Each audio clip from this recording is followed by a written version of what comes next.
안녕하세요. 역사를 사는 박수환입니다. 오늘은 고국 양왕에 대해서 한번 알아보겠습니다.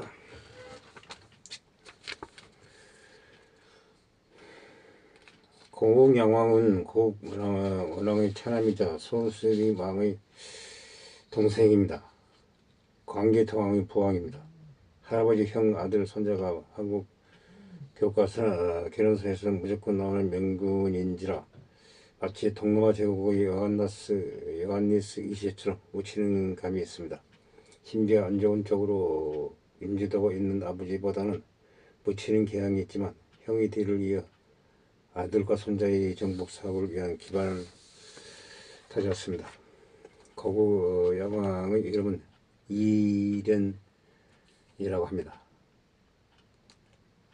소슬이 망의 아우입니다. 소슬 왕이 제24년 만에 죽었습니다. 아들이 없었으므로 아우 이련 고국 양왕이 즉위하였습니다. 소슬망 시절은 부견의 전지라는 거대 국가가 중국의 하복지방을 쥐어잡고 있었습니다. 열동방으로 진출을 할 수 없었지만 마침 고국 양왕이 즉위한 383년 전전이 비수대전에서 대피하였습니다. 다시 하복지역의 혼란이 시작되어 여러 나라로 나뉘던 시기였습니다. 그리고 고구려와 가까운 여당에는 전전의 후신인 후연이 세워지게 되었습니다.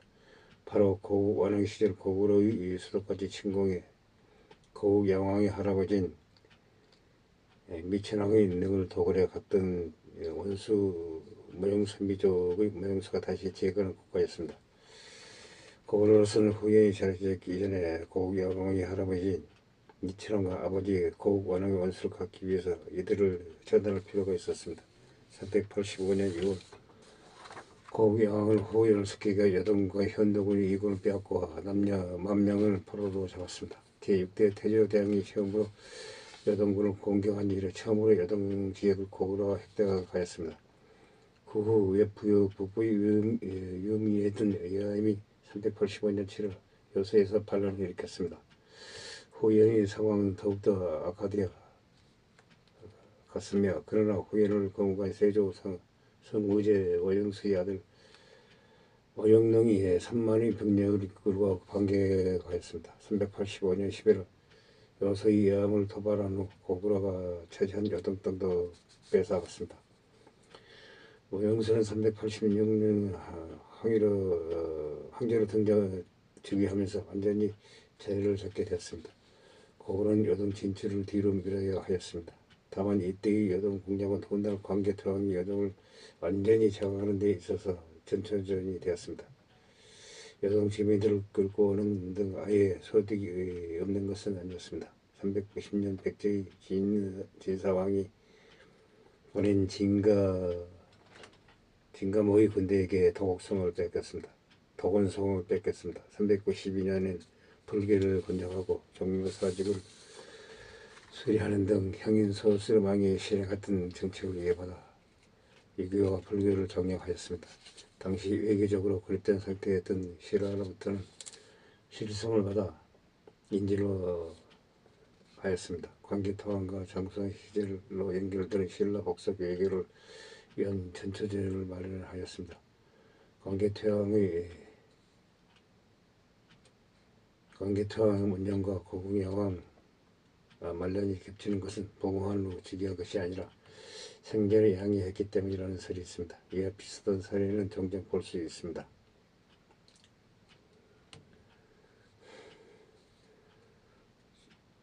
신라 하대의 진성양도 죽기 전에 회고왕에게 물려주고 몇 달 뒤에 죽었습니다. 그리고 조선의 태종도 세종에게 양해하였습니다.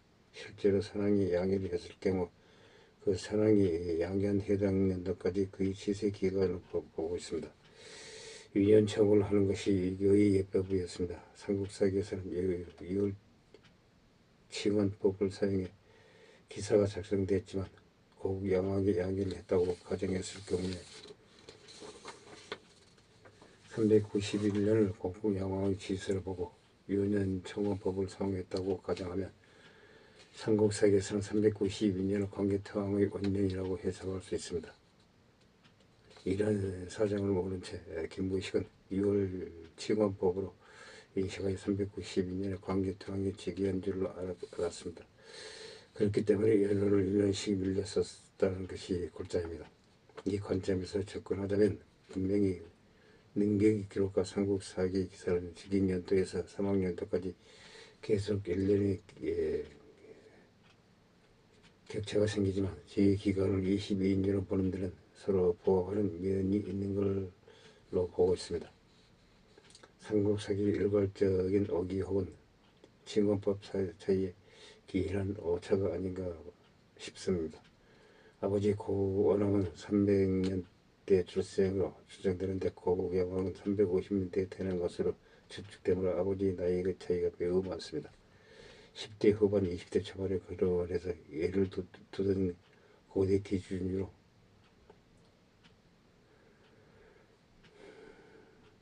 이 정도면 손자도 아닌 증손자에게 가까운 나이 차이입니다.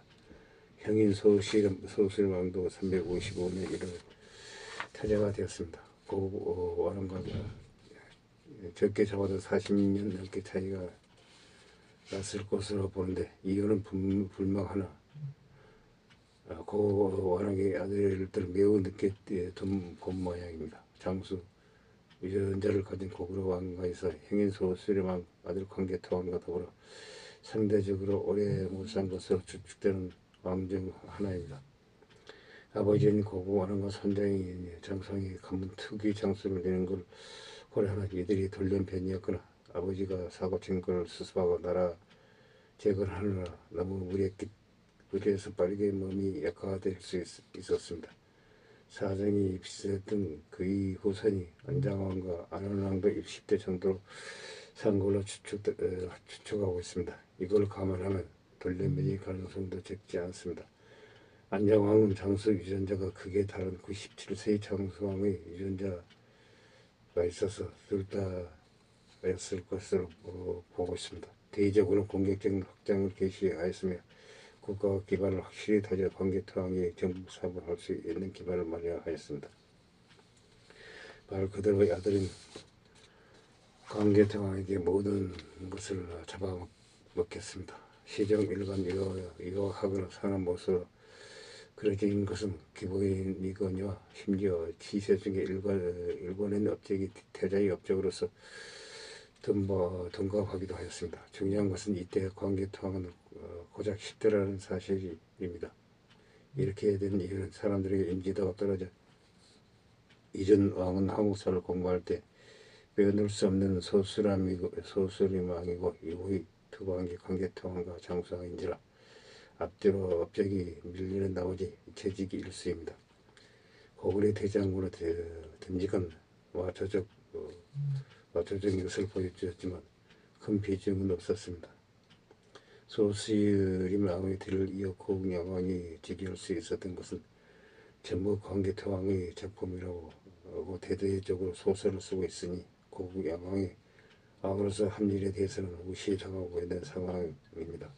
형 소수림왕의 뒤를 이어 즉위했기에 귀족들에게 흔들리다가 하천회의 음모로 석실에서 자살하며 이때 석실에서 같이 있던 기하가 고국 양왕을 살해한 것으로 본 호위무사 각단이 합천 회의포임왕을 탈취 단덕에게 광개토왕에게 알려지며 광개토왕과 기하의 관계가 꼬여버린 단초가 되어버렸습니다. 담지름 와용보에게 억지로 시집을 가고 개서의 반란 와중에 아내를 잃은 이후 겨우 구출된 후 아들 광개토왕에게 왕위를 물려주면서 이 흥왕에 죽었습니다.